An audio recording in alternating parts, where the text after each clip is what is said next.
let me just do a quick review of the last lecture which we spoke about the alpha beta pruning. And today we will be talking about the constraint satisfaction problem. In the last lecture, we spoke about the complications and the complexities in being able to solve a typical minimax problem. And I gave you some ideas as to how this could be solved. And then we spoke about the alpha beta pruning idea. And we spoke about this at length. There was a little bit of a confusion that I did resolve in the alpha beta algorithm. And the confusion was that when beta comes out to be smaller than alpha, and alpha, as we know, is being updated in the max layer. So does alpha actually reduce at any point or not? Okay, so I've clarified this as well on the uploaded video that alpha does not get reduced.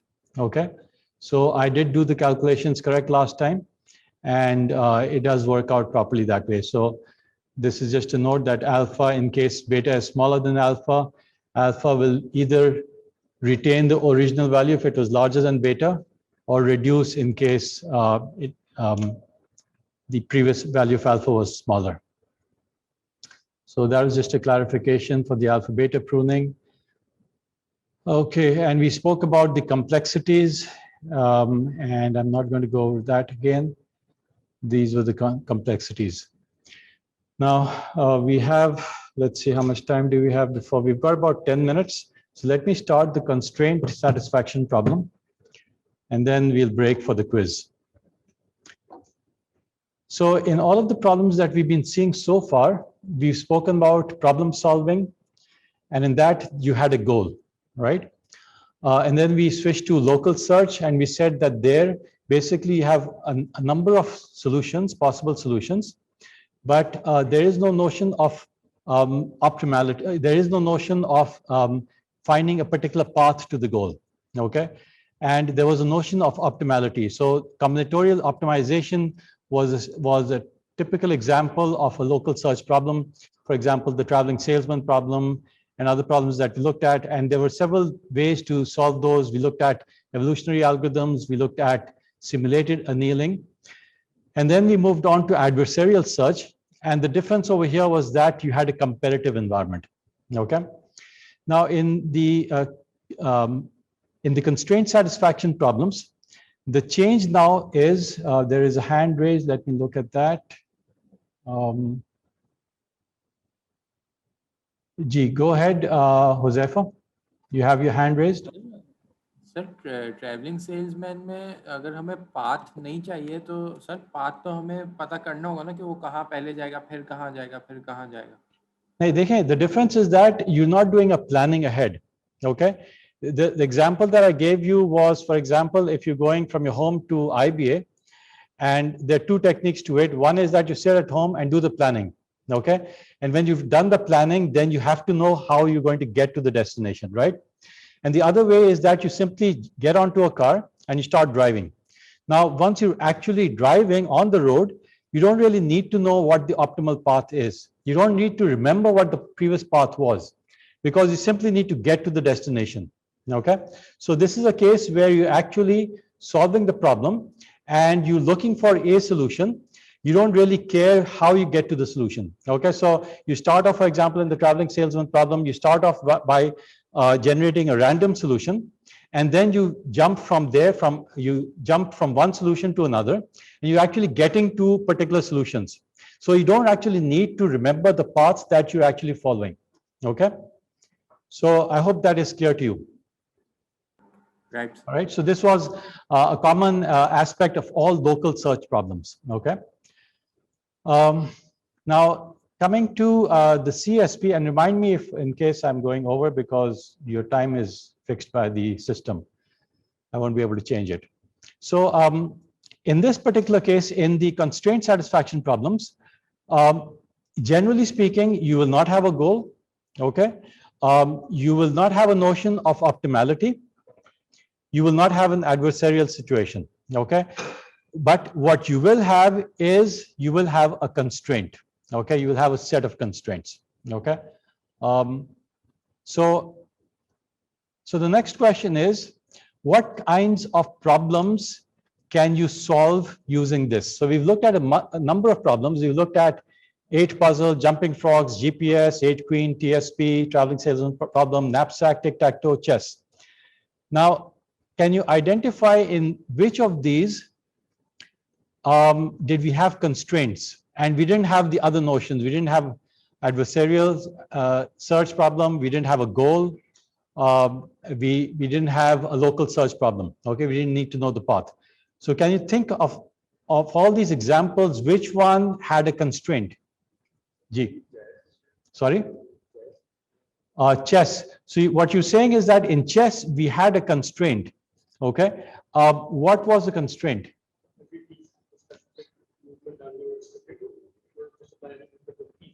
Okay. Okay. So the movements had constraints, what you're saying. So that's good. So you do have certain constraints in chess. Did you need to know the path?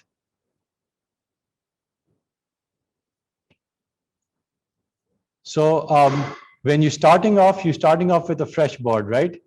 And you want to find the optimal solution so that you can win. So do you need to know the path to get to the destination? You need to know a certain strategy to get to be able to move, to be able to defeat the other person, right? So in a sense, you do have some things which are different. So if you go back over here, in chess, you did have a competitive environment. Okay, you did have some constraints, but you did have a competitive environment. Let's keep thinking. What about other examples? G. Sorry? Okay. So can you tell me what's special about 8 queen and why is it different from the others, if possibly? Sir, because we have different paths and we have different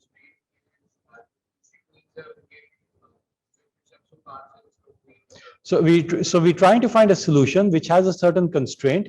In other words, no two queens should actually be challenging each other. Okay. And if you think about it, that's a little different from the constraint in chess.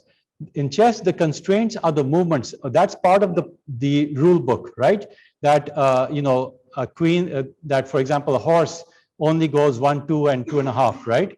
That's not really a constraint in that sense, in the sense of 8 queen. In 8 queen, you have an additional constraint, which is not really the rules of the game. But what we're saying is that 2 queens, they could be challenging each other, but we don't want them to be challenging each other. So in a sense, this is a little different. And are there any others which have a challenge in them? Or sorry, if there are any others which have a constraint in them? So 8 queen, by the way, so what you're saying is it does have a constraint. Does it have, what about the other constraints? Is it competitive? Are there multiple agents? No, right? Does it have a notion of optimality? So does 8 queen have a notion of optimality? Sorry? Right. But is there only one goal? So in other words, is there a specific unique goal that you have to get to in 8 queens? Okay, so you should try it out, but there could be possible many solutions to the same game. Okay, so in 8 queens, there could be, I don't know how many, but there will be, you can check it out with smaller cases like 5 queen or something, or even 4 queen or something. You will have multiple solutions. So there isn't a specific goal. Okay.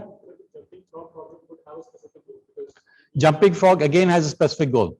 So you can see that in all of these, 8 queen is standing a little bit out because you don't have a specific goal. You do have a constraint. Okay. So whenever you think about these problems, think in the general sense as to which particular problem does it fit into. Okay. Is it a local? Can it be solved using a local search problem, or is it an adversarial search? Is it a goal-based problem, or is it is it a constraint-based problem?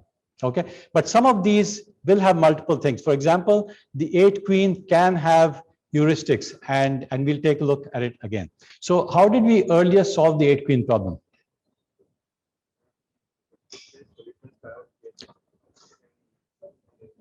G. We looked at one was the evolutionary algorithm, all right, genetic algorithm. What is the other technique? Remember, we got stuck in a local minimum.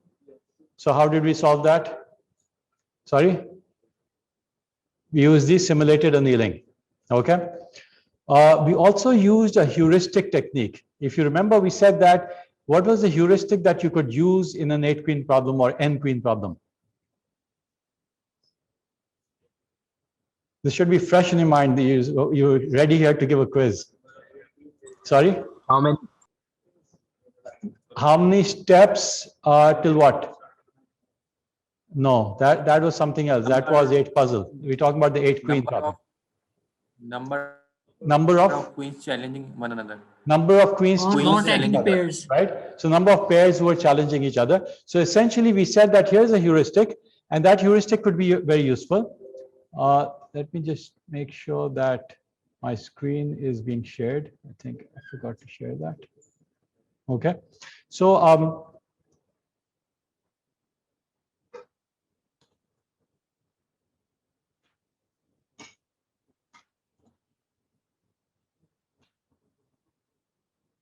so those were the 2 or 3 different ways that we had earlier tried to resolve it.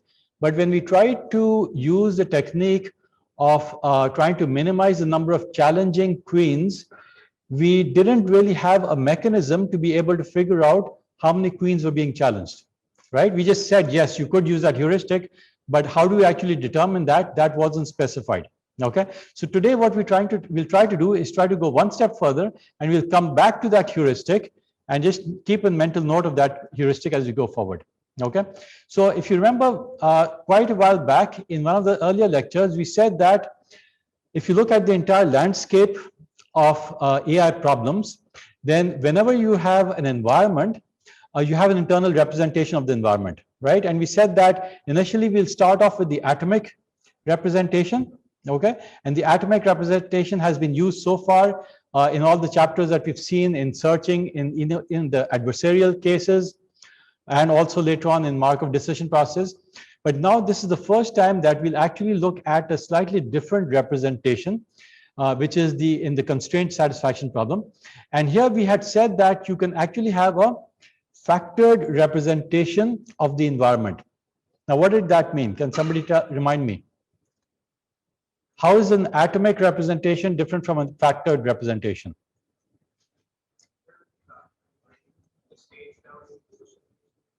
Sorry, say that again. Dividing the existing states Into more simpler states, perhaps. Go on.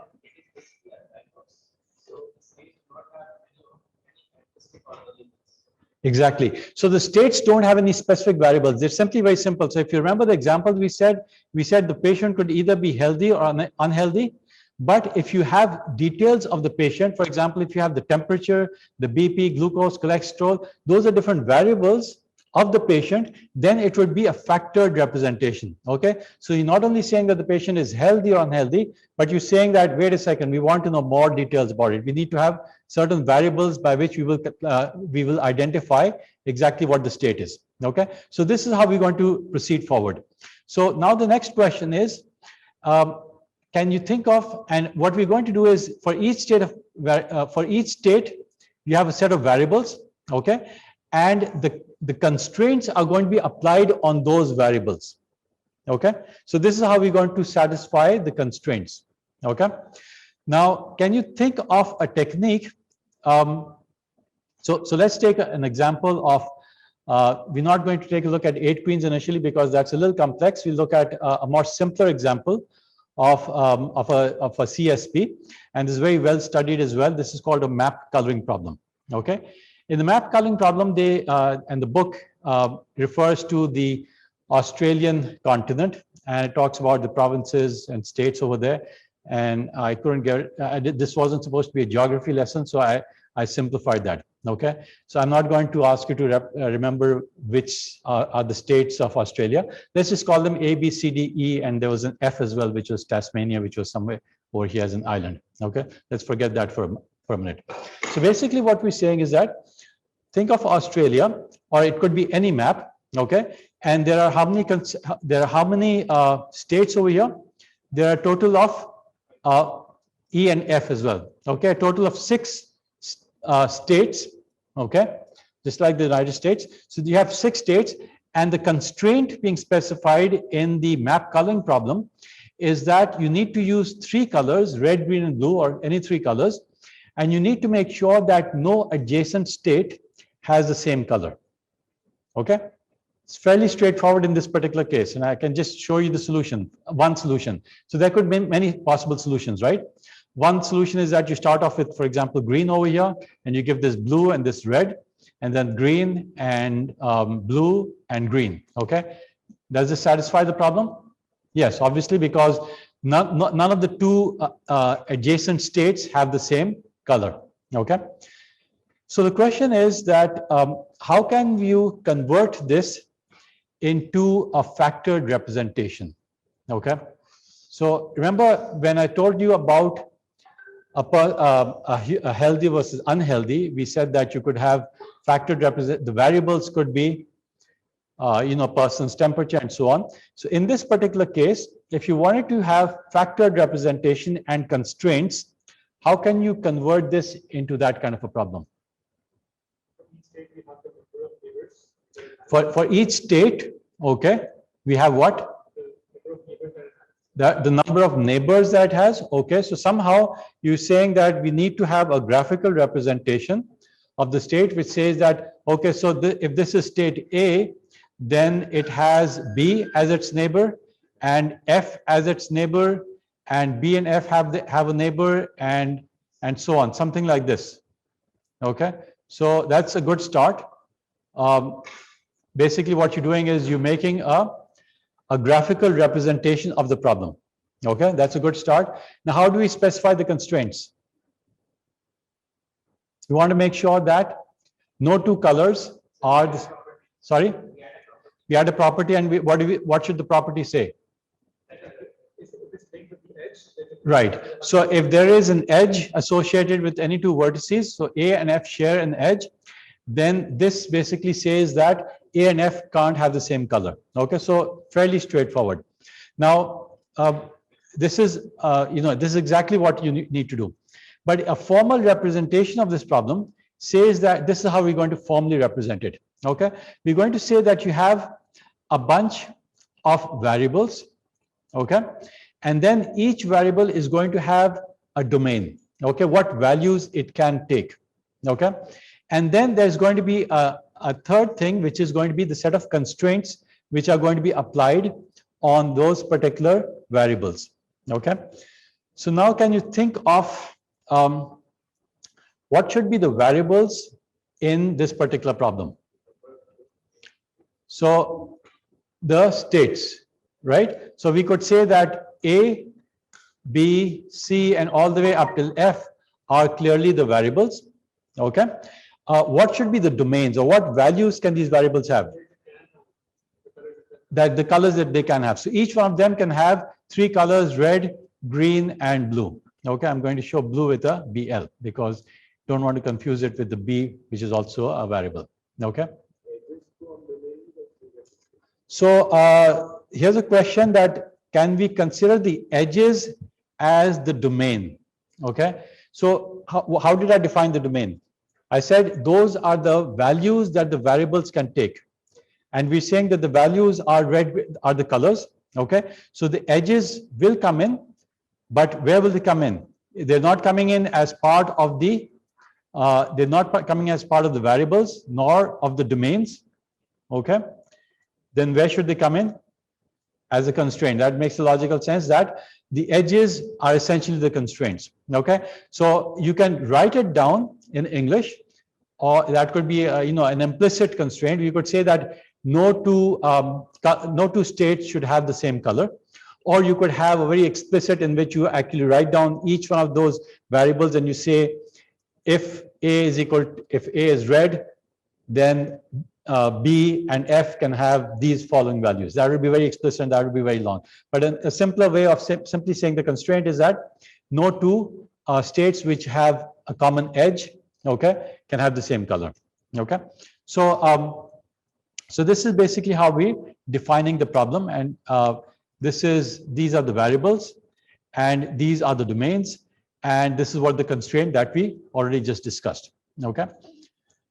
Now there could be multiple types of constraints. Okay, so we refer to a unary constraint by saying that A should not be equal to, for example, blue. Okay, so for example, you have a problem over here, and these guys in Western Australia, wherever they are, they don't like the color blue, for example. So you can have a unary constraint that says that we're just not going to have blue. We're going to have either green or red, okay, or whatever. A binary constraint could be that two variables have a relationship between them, which is a constraint. Okay, so in other words, A can't be equal to F, or A can't be equal to B, and so on. B can't be equal to C. Now, in this case, when you're saying that A can't be equal to B, and A can't be equal to F, and B can't be equal to F, is this a unary constraint or a binary constraint? Or is this a higher order constraint which involves 3 or more variables? So this is actually a higher order constraint. You can think about it. You can say that A can't be equal to B, can't be equal to F. Okay. So this is a higher order constraint, but can it be represented as a bunch of binary constraints? Yeah, you can, right? So all you need to do is you can say that, how would you represent it as several binary constraints? A is not equal to B, and B is not equal to F, and A is not equal to F. Okay, so this is the same. The higher order constraint could be converted into a bunch of binary constraints as well. Okay, so this gives you an example of a problem which has a constraint. Now, is there one specific goal in this? Is this the only possible solution? Clearly not, right? You could have started off with A being red and so on. It would have given you. So it's not one of those where you have a specific goal, and you can imagine, you can see that it doesn't have the other properties as well. You don't have an adversary over here. You don't seem to have an concept of optimality. Is there a concept of optimality here? We just want a solution, right? That works. We don't care. None of those solutions can be compared, and we can say that this solution is actually better than the other one, right? So there's no concept. So it's not a combinatorial optimization problem as such. Okay. So this comes under a constraint satisfaction problem. Now, let's take a look at other examples. So this was one example, and we'll come back to this problem. Okay. Let's look at other examples, and this is also a very popular constraint satisfaction problem. And let's take a slightly closer look at this, because this comes in handy in a variety of ways in cryptography as well. So the challenge here is that this is a puzzle, not really a very useful puzzle, but it's just a puzzle. So we want to, for example, associate for each one of these alphabets a number, an integer. Okay. For example, O could be the number 1, all right, and R could be the number 2. So that would satisfy this particular condition that O plus O is equal to R, right? But we have some more constraints as well. So for example, we also want this. So this could be, for example, 3 and 3, and this could be 6, right? So 3 plus 3 is also 6. That's also satisfied. And then perhaps we're running out of numbers. So what happens over here? This could be, for example, 4 and 4, and this could be 8. Well, there's a problem here now, because O is being used as 1 over here. So 4 plus 4 is not equal to 1. So we have a problem, right? So you can see that this is not a trivial problem. It requires, and is this, can this be classified as a CSP? Does it come under all the conditions? Are we satisfied with any solution? Yeah, we don't really care. There's no optimal solution. We want a solution. There's no adversaries over here. There's no specific goal, you know. So it comes under the CSP category. All right.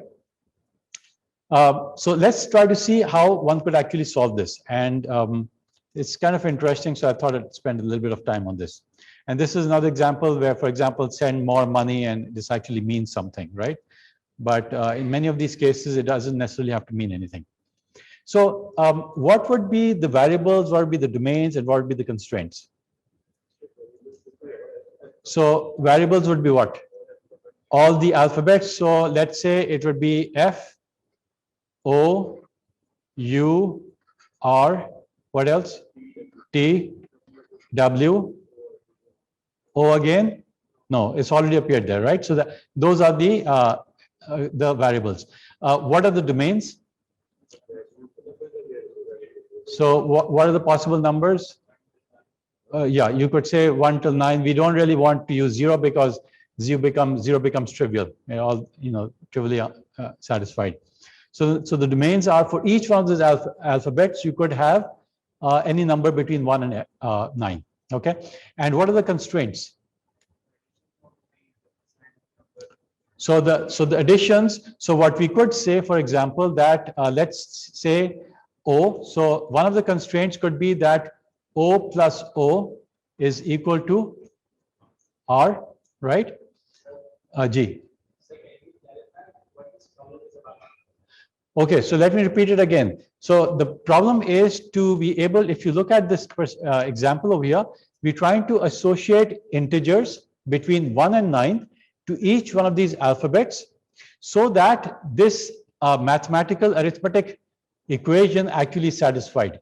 In other words, 2 plus 2 becomes equal to 4, or send more becomes, when you add those two, the numbers associated with each one of those. So for example, as I said, for example, if O was represented by a number 1, okay, and R was represented by the number 2, then it would actually satisfy this particular constraint, that O plus O is equal to R, right? Similarly, I said that W plus W, if you gave W the value of 3, then, and you gave U the value of 6, then it would satisfy that constraint, right?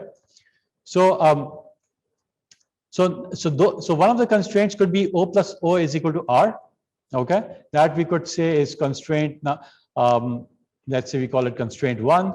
Another constraint could be W plus W is equal to U. Does that make sense? All right. What if O is the number 9 and the number 9? R becomes 8, and what do we have over here? We have a carryover 1. So how do you represent 1 in this equation over here? So let's say this 1 can be thought of with that. How could we embed it into the system where it's either a variable, domain, or a constraint? What would this carryover be? It would be a variable, and it would be an additional variable, right? So in a sense, we're adding an additional variable, and we're saying, let's call this, let's say x1, okay? And x1 is the carryover, okay? So if you look at this equation, can you now include the carryover in this equation? So think of O's as 9. So this is the carry, x becomes 1. And now what we want to do is W plus W is equal to U. So it's going to be W plus W is going to be U. Do we need to add x1 somewhere in this? So we're going to say x1 plus W should now equal to U, right? What about this guy over here? Does it need an x1? So in other words, we said that 9 plus 9 is 18, but R is being represented by the number 8. So what happened to the x1? It's not equal to 18. So how do we include that? Can we include, somehow can we modify this constraint to include this particular case? We know that 9 plus 9 should be equal to 18. 8 should come over here. R can be an 8. And x1 would be a 1. So that would satisfy the constraint, right? But it's O is a 9, and R is an 8. So how do we make this simple arithmetic equation balance out? R, no, C1 is just the constraint name. It's x1. X1 is the carryover. Sorry? Mod 10, right? So you're getting the idea, okay? So I'll just help you out with this. If I say 10 plus 10 times x1, would that satisfy it? So this basically becomes x1 is 1. So you're basically adding 10 over here. Okay. So it's going to satisfy this condition. Does that make sense? So by adding a 10 x1 over here into this equation, we are actually saying that it satisfies the constraint O plus O is equal to R plus 10 x1. Okay. Similarly, you could continue on with this. Okay. I'm not going to bore you with this, but you can make, and if you look at it, you can, I'll show you all the constraints in a minute. But what else do we want? Do we want to have, for example, should there be a requirement that these numbers should be different? For example, you're getting this, you're sending this as a cryptographic message, right? And you're getting this MONE, you're getting a bunch of numbers over here. Let's say 1, 2, 3, 4, 5. Now you want to convert these back into the alphabets, right? Now, if the number 5 represented both a Y and an E, you would be confused, right? You need to have a unique word which corresponds to those numbers. So what is the additional constraint that we need to put in? Each variable should be unique. It should not be duplicated. In other words, in this simple case, the number of variables should be less than, should be maximum 9, and each one of them should have a unique number. Okay. So whenever you have something like that, you can put in a condition which is very simple, which says all diff. Okay. So you want to make all the letters, all the variables, let's say V sub I, should all of them be different for each I. Okay. I hope you're familiar with this notation. For all I, every variable Vi should be different. Okay. No two of them should be the same. All right. So these are, would that be a unary constraint, a binary constraint, a higher order constraint, this all diff? Sorry? Hearing different things. So you could make it into a binary constraint. How many constraints would you have to put in if you have, let's say, 9 variables? 9 times 7 divided by 2, if I remember my math. Okay, because A is equal to B is not equal to B is the same as B is not equal to A. Okay. So it would come out to be a lot more. So we'll just make it a higher order constraint. Okay. The way we represent a higher order constraint, remember in the earlier case, what was suggested over here is to use this graph and to just have an edge. Okay. So the edge is useful when you have a binary constraint, which is simply between A and B. Okay. But you can't really use a single edge if you want to have a higher order constraint, because how would you draw an edge between A, B, and F? It would be 3 edges, but it doesn't capture really a higher order constraint. So what we could do, can you think of a solution to that? How would you represent a higher order constraint in a graphical way? So one way is that we draw these lines, but you remember I said the number of lines over here will become n times n minus 1 divided by 2. All right. So you want to reduce that. Is there a simple way that we could have a graphical representation of that? Okay, you could do that, but let's just keep it simple. It's very simple. We'll join all of these to a separate box over here.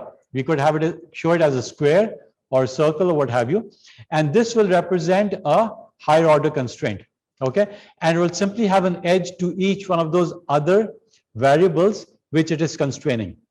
Okay, so all diff would be represented over here. We would simply say all this particular box over here, which is a higher order constraint, is has the details of all. This should all be different. Okay, so let's take a look at this. So here we have an all diff over here, right? We want to make sure that all of them are different. Now we also had another variable x1, so we're going to add that over here. Can you represent this particular condition? O plus O is equal to 10 x1 plus r. So how would we represent that as a higher order constraint now? It's going to be, so let's say this was constraint number, we call this C1, right? So let's call this C2. This was the all diff constraint. This is the constraint that we just wrote down. So how can you fill in the graph so that it shows the full representation.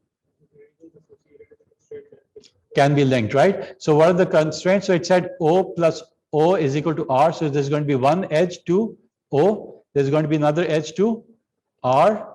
There's going to be another edge to what? To X1, right? And it's basically O plus O, R and X1, right? So is that it? O plus O, R and X1, right? So it's got three edges.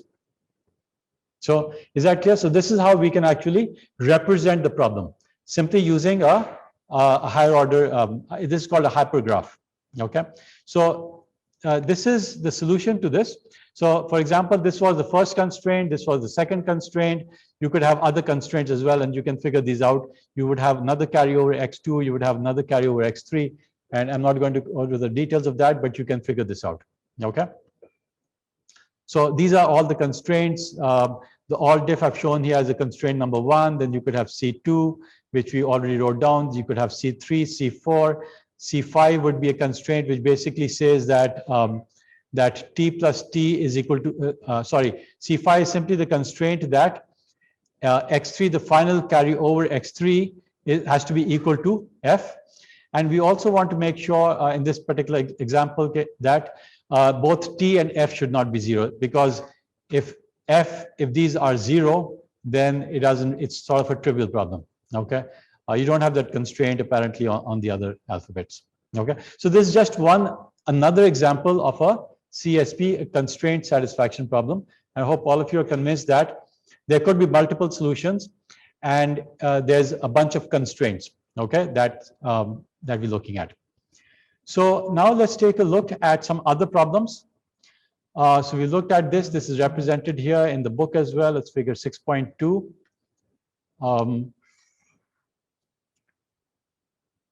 Now, there's a whole bunch of, so there are a bunch of real world constraints as well, okay? And it seems like you may not be familiar with this, but hopefully you're in the 4th semester now, right? So you've come across this problem that you're trying to take an elective and you have the choice and you really can't get the electives, and you go crying to your dean, okay? Or to the program director that we can take 5 courses, but we can only take 3 because the other 2 are conflicting, right? So what happens then? The deans and the program directors and the control examinations look up they go back to the AI course and try to see how this can be solved using a CSP, okay? Does this look like a CSP problem? Who teaches which class is offered when and where, the timetable problem? Does it seem to be a problem which is a CSP problem? Okay, you don't mind if you come in late at night at 8 o'clock, as long as the conditions are satisfied, right? But sometimes there's an optimality as well involved. A lot of the students want that, they should have as many free days as possible. We figured this out, they only want to come on 3 days. If possible, Tuesdays and Thursdays should be holiday, all right, for them. So there is a notion of optimality in some of these problems. But as far as the control examinations or the program directors are concerned, for them, every problem is equally good. They don't have this notion of optimality. In fact, they want you to come on every day, okay? They want you to work hard. Is there a question over there? No, okay. So there are other problems as well. For example, transportation, we looked at that. We haven't looked at that, but perhaps you mentioned it earlier, factory scheduling and so on. So those are a lot of problems that you'll perhaps come across, and those are in the same category. Okay, Sudoku is another example. How many of you have actually played Sudoku? Okay, most of you, right? So what can somebody tell me what are the different, is this a CSP problem? Presumably, yes. What are the different constraints over here? So in every box over here, the numbers can't be unique. The numbers have to be unique. So it's an all diff, right? In addition, what do you have? So how many constraints are those? How many constraints are those? For each one of these, there is a constraint, right? So there are 9 constraints for each one of those boxes. Then how many additional constraints are there? For every row, there's a constraint. So how many are those? Those are again 9. Then for every column, there's a constraint. So there's another 9 constraints over here. So how many constraints are there total? 27 constraints. How many variables are there? So how would you define a variable here? Maybe the number of blocks. The number of blocks. That makes sense. So what you could say is this is a variable, this is A1, and this is another variable A2, and so on. So you could have, all of those variables could be the alphabet and the column number. Okay. So how many variables are there? 81. 81 variables, but actually some of these are already placed. So those have to be subtracted. Okay. So this is again a CSP problem in which you don't really care. There is no optimal solution as long as you have a solution. Okay. Why do we need? Why don't we take 1 to 9 as variables? So I don't really understand the question. Can you explain that a little bit more? Right. Okay. So, okay. What is the domain? So for each one of the variables, what's the domain? And maybe that will answer your question. The domains are 1 to 9, right? And what we're saying is that each one of these variables, A1 could have a value 1 to 9. A2 could have a different value 1 to 9, and so on. So you understand why the variables are not 1 to 9, but those are the domains. Okay. So that's another example of and these are the different constraints. You can take a look at these number of variables, domains, constraints. Okay. And this is a solution for those of you who are interested. So now let's come back to the coloring map problem and try to figure out how do we actually solve this. Okay. So we've already figured out that we have the notion that you have the nodes as variables. So you were already, somebody gave this idea that we could represent this as a graph. Okay. And this is going to be called a constraint graph. Okay. If all the constraints are binary, it's called a constraint graph. Okay. If it's in the earlier case, it was a hypergraph. All right. So here we have, in this particular case, you have 6 variables. You have, how many constraints do you have? You can see that if you count all of these edges, there are a total of 9 constraints. Okay. 1, 2, 3, 4, 5, 6, 7, 8, and 9. 9 binary constraints and 6 variables A through F. Okay. So the question is, how do we solve this? G.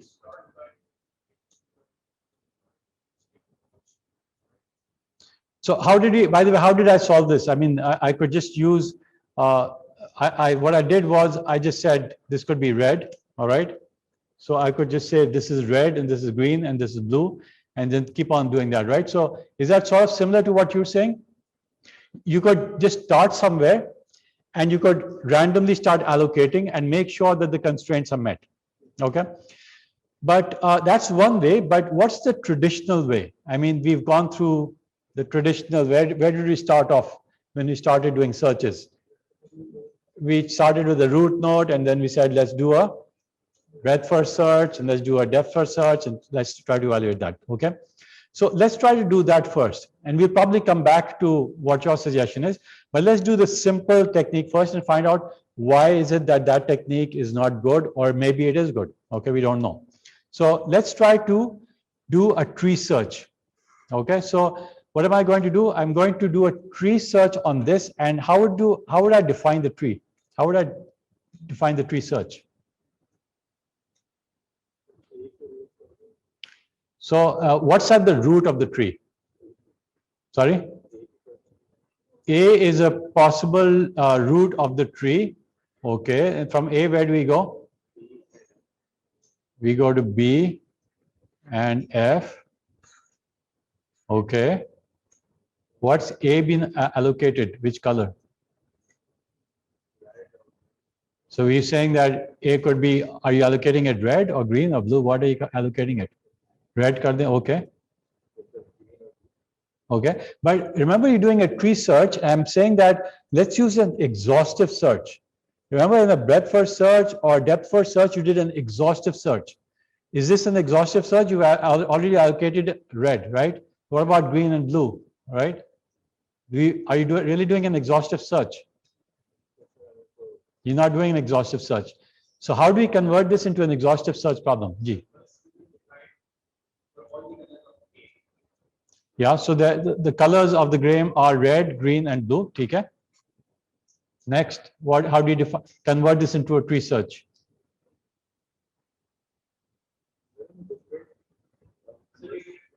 G.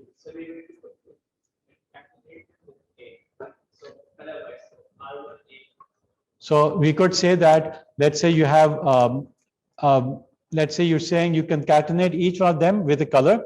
So you could say A is being allocated red, okay? But A is equal to red, is that the only solution? No, you could have multiple solutions, right? You could have A is equal to red.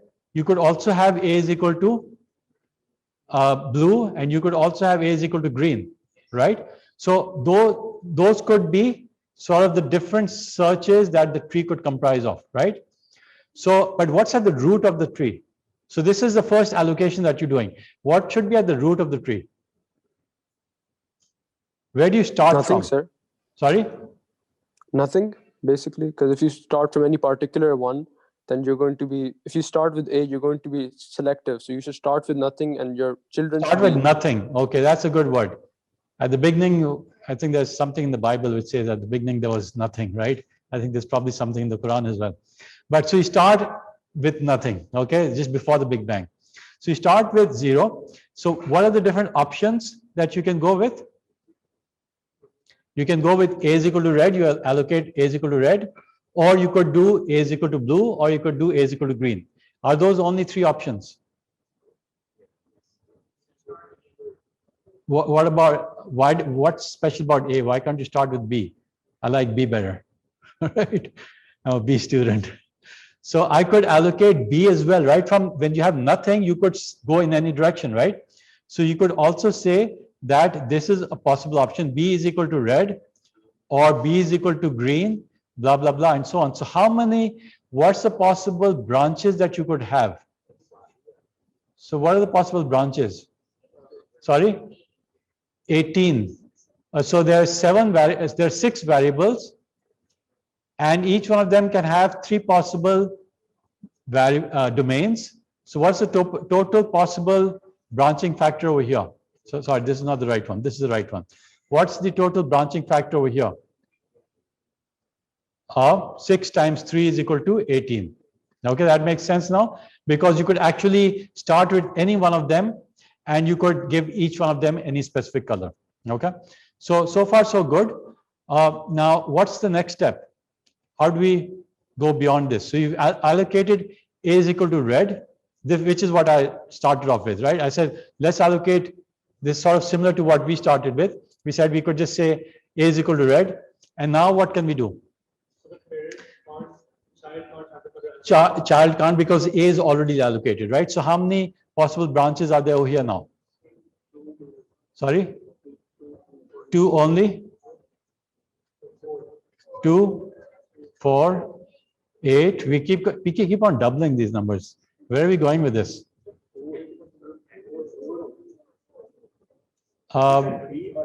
So what we're saying is that one of them has been allocated. So how many variables are left?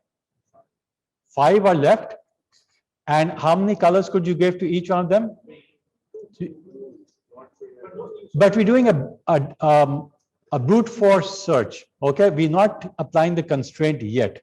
Okay, so what we're saying is we're going to use it. We don't even know what a constraint is yet. All we're doing is we're taking the brute force method, which was breadth first or depth first search. We're going to convert it into a tree and see how we can solve this. And we'll think about the constraint later on. But let's take a look at all the possible solutions. Okay, so how many possible colors could each one of them be given? 3. So how many possible branches over here? 5 times 3. 15, right? So, and in the next level, how many is it going to be? 4 times 3. So basically, you seem to be getting the hang. Where are we going to stop? We're going to go all the way down when we've allocated a color to each one of those states, right? So what's the depth of this? It's going to be 6, right? So you're going to start off with initially 6 over here, 6 times 3, 18. So it's going to be 6 times 3 is equal to 18. The next one is going to have how many? It's going to be 5 times 3. Okay. Now this was one branch over here. What about these other branches? A is equal to blue. How many is that going to have?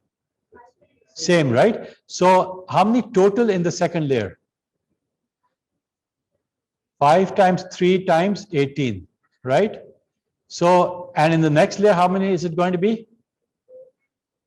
4 times, sorry, it's 5 times. Okay, so so it's going to be 5 times 3 times 18. Okay, so if you think about it, let's try to figure this out. And I'm going to tell you the answer. It's going to be n factorial times d to the power n. And let's see if we can logically make sense out of this. Okay, because as you go from 6, then you have 5, 4, 3, 2, 1, and then each time you're multiplying it with 18 as well. Okay, so if you're not convinced of this, right, draw it down, and you'll get, this is the number of possible options. So this is the order of complexity of this problem: n factorial times d to the power n. Okay, where n is a depth. Okay, does this look nice? D is the branching factor. Okay, and d is based on the number of variables.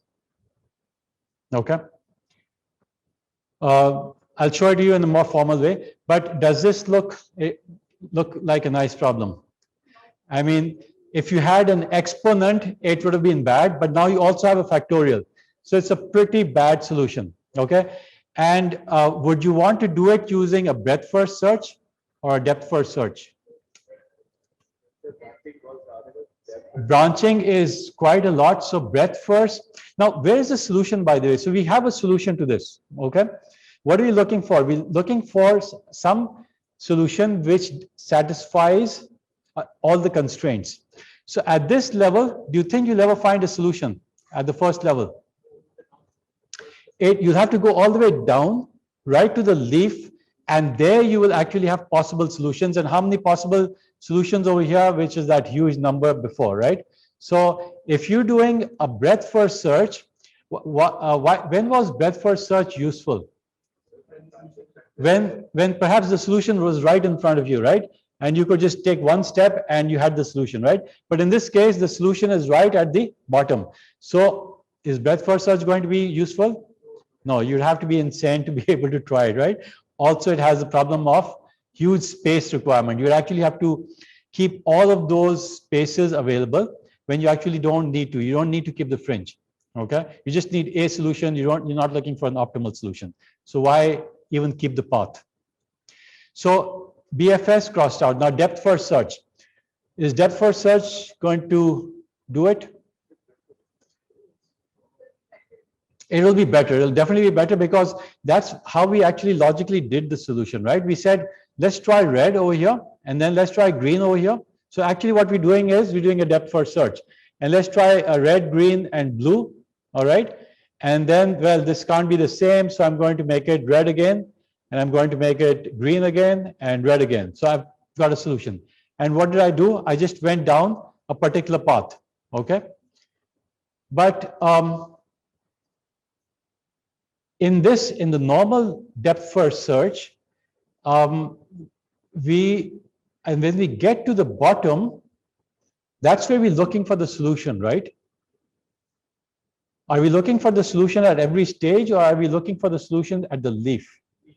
We're looking for the solution at the leaf. We've got a whole bunch of solutions over here at the bottom, and then we see which one of these actually satisfy this constraint, okay?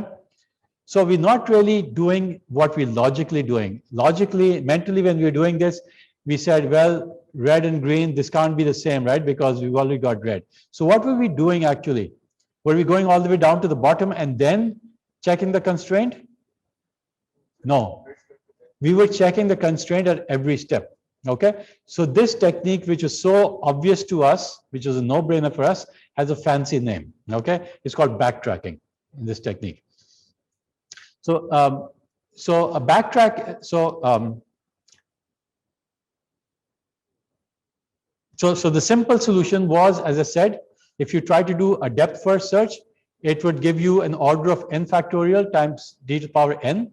Okay, and if you want to improve this search, okay, so what we could do is backtracking. So basically what we're going to do is we said a is equal to red, we gave it a red over here, and then instead of going down this path, which we were doing in depth first search, we were blindly going down and saying a is equal to red, b is equal to also red, and so on. And then at the end we said, oh, wait a second, why did we allocate b is equal to red? It wasn't even satisfying the constraint right at the first step. So backtracking is simply going to say, do the obvious, just check for the constraint at every step of the depth first algorithm. Okay, and if you do that, guess what? You obviously, as we saw in the earlier, we are narrowing down our search. We've already canceled out a whole bunch of the search algorithm. Okay, so this is one technique, and this was kind of obvious. Now, what could be other possible techniques? How can we improve this further? So now think about how would you actually solve this problem, G?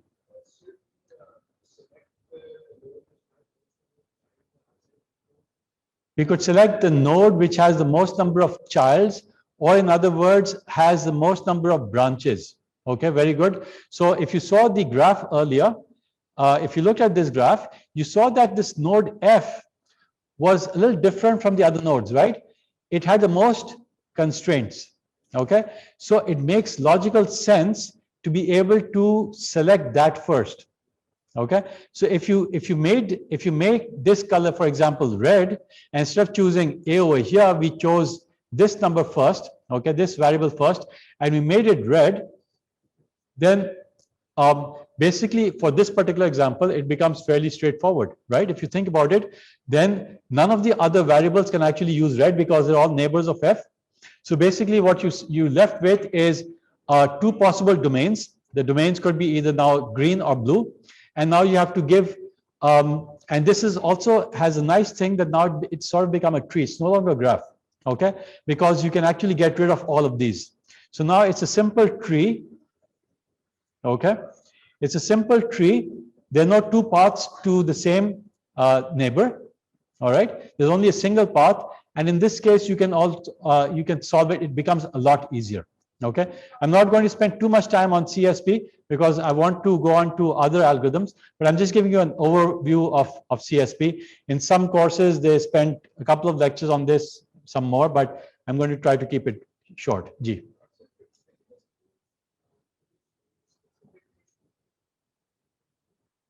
For this specific case, I'm telling you, an obvious solution, right?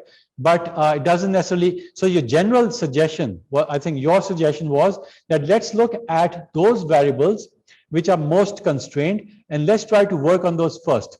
Okay, and this also has a proper name in the algorithm. It's sort of a heuristic. Okay, it's saying that the most constrained the variable should be allocated first. Okay, what other possibilities could you do? Now, that's a very good thought. I mean, you write on the dot. What other ways could we further improve this search? How could we further improve the backtracking search? So one was, as you said, use the most constrained variable. So we're going to use F first, and we're going to do the others later on. Okay, and that will hopefully, that heuristic will hopefully allow us, as you can see in that simple example, that did help us. Okay, what other things could you do? Well, how would you solve this problem if you had this? And obviously, it's not going to be simple. Australia is simple. Next is going to be the US, 50 states, right? Only one or two of them are non-contiguous, Alaska and Hawaii, I think. But anyway, go on. How would you solve this? How would you make it simpler, rather?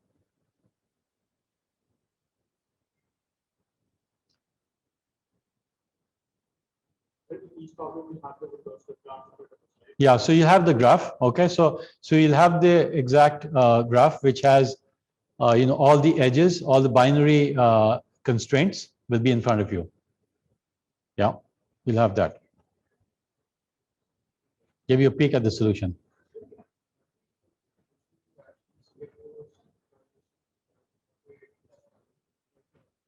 I'm having a hard time hearing you. Just take off your mask for a minute.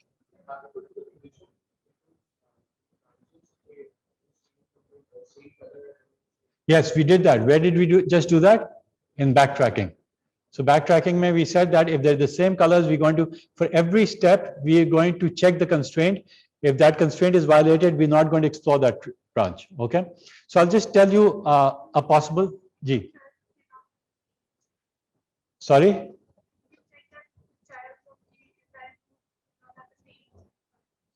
The childs of the parents should not have the same color. So in other words, what you're saying is that if A is equal to red, B can't have red, right? So we already did that. That's what we did in backtracking. Okay. Anyway, I'll tell you what the bigger minds have been working on this problem for a lot longer than you have. So here's one solution, which is called forward checking. So in forward checking, what you're going to do is you're going to say you're going to start initially with all possible combinations that are all possible domains that are applicable to each one of those variables. So we have, in this case, I've reduced this problem to a smaller problem, and we're just looking at these four. I've shown the graph over here. The constraint graph shows you A and B, okay, AB and AC and AD and BD and this, okay? This does not exist. So C and B are not connected. So this is a subset of the same problem. Now what we're going to do in forward checking is we're going to say, let's allocate randomly some variable, some domain value to a particular variable. Okay, so we start off again and we say we give A is equal to red. Okay, this we've already done this. However, now what in addition, what we're going to do is we're going to say, how does this impact the rest of the variables? Okay, because A now is red, clearly these are, none of these can be red. Okay, so now essentially we can only have these possibilities over here. Okay, so now A is equal to A is now red. Okay, and now B can't be red, so B can be green or blue. Okay, and C can be green or blue, and D can be green or blue. Okay, so basically what we're doing is we're thinking ahead, forward checking, and saying what are the possible variables, what are the possible domain values that each one of those variables can have, and we're going to keep on restricting them. Okay, now next what we're going to do is, let's say we gave A a value of red, let's give B a value of, let's say, green. Okay, so now this was red, and now we're going to make B, let's say, green. Okay, so now green is going to be struck out over here. C can have which values now? Only blue. And D can have which value now?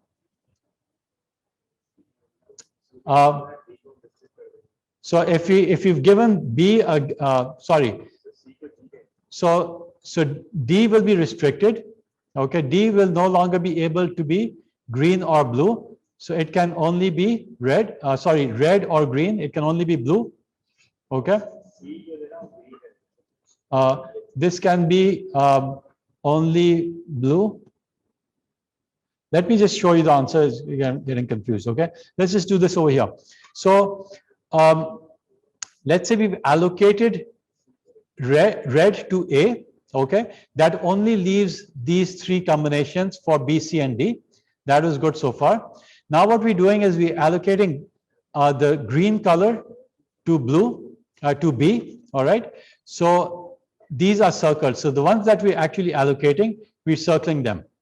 All right. Now the ones which are still open are being specified as a set. So now C can have which values? It can still have blue and green, right? But D can't have green or red. So it can only be left with blue. Okay, I'm not going to circle this, sorry. So it's only left with blue. So far so good. Okay. Now let's say that we kind of silly and we allocate C next instead of allocating D, which would have been the obvious thing to do. But let's say we allocate C the color blue. Okay. Now, obviously we've done something silly, right? We've allocated this blue, this green, and this red. Now, what do we have for D? Can D have any one of those three colors? No, because it's neighbor for all of these. So basically what we've run into a problem is that now D does not have a solution. Okay. So essentially now we have a deadlock, and now what we're going to do is we're going to backtrack, and we're going to go backwards to a possible solution. Okay. Where did we get stuck? We got stuck where we allocated the color C. We allocated the color blue to C. Okay, so we're going to backtrack, and if you think about the tree, we've gotten stuck over here. We're going to go backwards and do the depth first search at another place. Okay, so it's basically the DFS, but it has the constraints built in. Okay, so this is, again, many of these are kind of obvious, but you guys couldn't think of this, so it does have some advantage. Yeah, so this is a good question. How is this actually different from DFS? Okay, so almost like the DFS.